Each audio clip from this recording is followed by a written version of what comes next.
Superman is a symbol of hope, of what every man can be. Any man or woman can be super. Simple. Superman is a Kryptonian. He was from the world of Krypton. The planet exploded. So Superman, as a baby, lands in Smallville. He is found by Martha and John Kent and raised as a normal Earthling.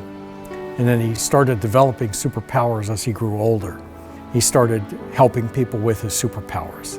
Back in the day, when I was starting all this, I would ask people all the time, do you know that Superman was created here?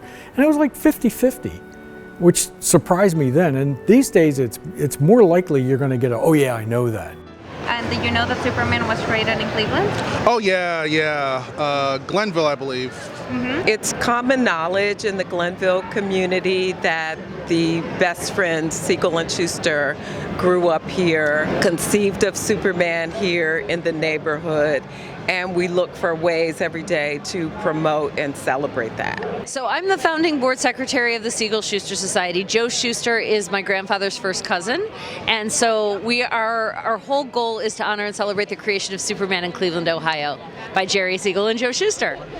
Jerry's family lived on a street that's called Kimberly Avenue. And the house is still there, and our nonprofit renovated it in 2009. And there's a fence in front of it with a big Superman S. Joe Shuster, his family moved to the Glenville neighborhood, just 9 blocks away from the Siegel family. We put up a commemorative fence around the Shuster property. The actual house is no longer there.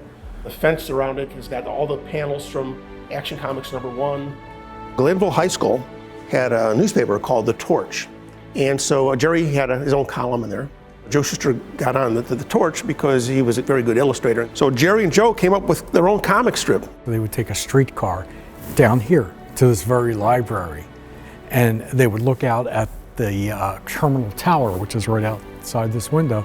And at one point, they imagined a man leaping over the terminal tower. Able to leap tall buildings at a single bound. This library is very important to the development of Superman because this is where they met and had their ideas.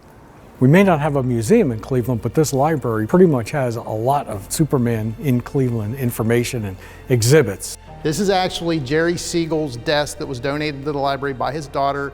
One of the co-creators of Superman actually sat at this desk to write the Superman scripts for the comic book. And that is a copy of the very first appearance of what character was called Superman from Jerry Siegel and Joe Shuster. He was originally a supervillain with a hyphenated name, so it took a while to go through a bunch of different iterations of Superman and to come up with the final character that we know and love.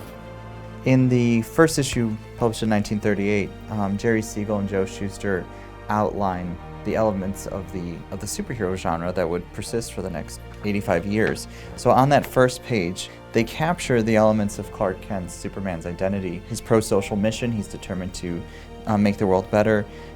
His powers, and we see his costume, which shows us his identity. But it also shows the genius of Siegel and Shuster, that they were able to outline the entire genre of the superhero in one single page. In the more recent movies of Superman, the opening credits, when the name created by Jerry Siegel and Joe Shuster appear, people in the audience applaud. Yeah, it's so cool. In Cleveland. It's so cool. And because there's enough people in that audience that know, yes, these guys are from here. Yeah. The whole thing started with these 2 teenagers in Cleveland. And I think that's just a great story that people should know.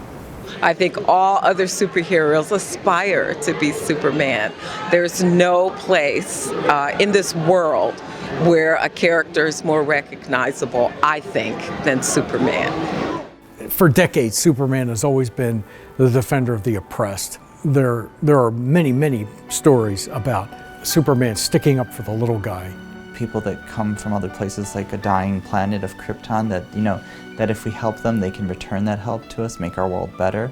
I think there's so many values in these stories that we can take away that are still important 85 years later. It's a story of hope, and I can't think of a time when we didn't need a story of hope.